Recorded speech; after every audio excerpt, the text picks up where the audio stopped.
Namo Buddhaya. Good morning my students. Hari ini kita akan melanjutkan materi kita mengenai Bodhisatta, dan materi yang akan kami sampaikan hari ini yaitu tentang bermurah hati. Bermurah hati artinya beramal atau berdana, sedekah, memberi. Berdana adalah sifat luhur yang dikembangkan oleh siapa saja. Berdana berbuat derma kepada orang lain tanpa pamrih, tanpa mengharap kembali. Pada saat kamu memberikan sesuatu kepada orang lain, katakan dalam hati, semoga mereka dalam kondisi baik, sehat, dan bahagia. Lakukan selalu di saat kamu berbuat baik, sehingga batin kita menjadi terlatih senang berdana. Dalam berdana, diri kita diliputi keyakinan, welas asih, ketulusan hati, dan tepat waktu. Jadi berdana ini bisa dilakukan oleh siapa saja, baik dari anak kecil maupun orang dewasa. Dengan kita selalu berdana, kita akan mengurangi keserakahan dalam diri kita, dan kita menjadi orang yang pandai untuk bisa membantu orang lain.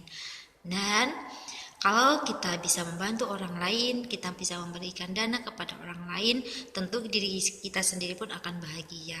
Dan orang yang kita tolong juga akan berbahagia. Ketika kita berdana, kita juga harus melakukan tepat pada waktunya. Ketika orang lain saat itu membutuhkan, kita membantunya dengan penuh keyakinan, ya. Dengan memberi ini dapat memberikan kebahagiaan. Inilah cara bermurah hati. Kemudian yang kedua yaitu kita akan belajar mengenai kebijaksanaan. Seorang bodhisattva bersemangat melayani adalah sangat alami. Bodhisattva telah melakukan pengorbanan yang tinggi. Tidak lagi pengorbanan lain yang sebanding dengan pengorbanannya. Para bodhisattva akan sempurna jika melakukan paramita atau kesempurnaan.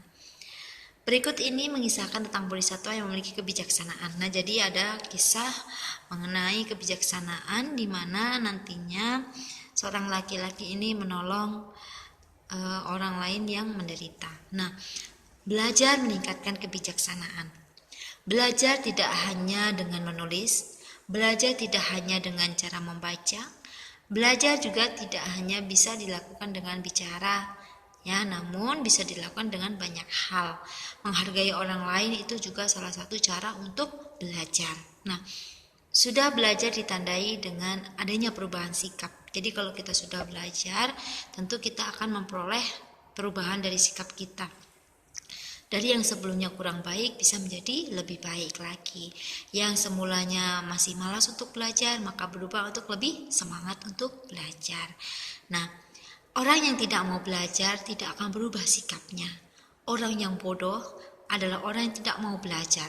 Sesungguhnya tidak ada orang yang tidak bisa. Orang yang tidak bisa karena dia tidak mau berusaha. Jadi kita harus berusaha supaya kita menjadi orang yang bijaksana, menjadi orang yang memiliki pengetahuan yang luas. Belajar dengan sikap yang baik ini dilakukan dengan beberapa cara, yaitu menjadi pendengar yang baik, saling membantu, saling menyayangi, saling memberi perhatian, bersikap baik kepada orang lain, dan menghargai kehidupan. Jadi cara untuk meningkatkan kebijaksanaan, supaya kita menjadi lebih baik, kita harus menjadi pendengar yang baik. Ketika ada orang lain yang berbicara, kita mendengarkan dengan baik. Kemudian ada orang yang kesusahan, orang yang repot, kita bantu. Dan saling menyayangi, tidak menyakiti satu sama lain. Kemudian memberikan perhatian apabila ada keluarga kita yang sakit, kita beri obat, kita bawa ke rumah sakit untuk berobat. Kemudian bersikap baik kepada orang lain. Orang lain ini tidak hanya orang tua kita saja, tetapi ada teman kita, sahabat kita, tetangga kita. Kita harus tetap berbuat baik. Kemudian menghargai kehidupan. Kita tahu bahwa kita hidup di alam ini untuk berbagi kebahagiaan kepada orang lain. Kita tidak boleh menyakiti makhluk apapun, karena semua makhluk ingin hidupnya juga berbahagia. Jadi inilah cara bermurah hati dan kebijaksanaan yang perlu kita lakukan dalam kehidupan kita sehari-hari. Semoga anak-anak Mistui bisa mempraktikkan cara bermurah hati dan kebijaksanaan ini dalam kehidupan kita masing-masing. Ini saja yang bisa kami sampaikan pada hari ini. Tetap semangat untuk belajar. Sampai sata buntu tata. Semoga semua makhluk hidup berbahagia. Sadu, sadu, sadu. Namo Buddhaya.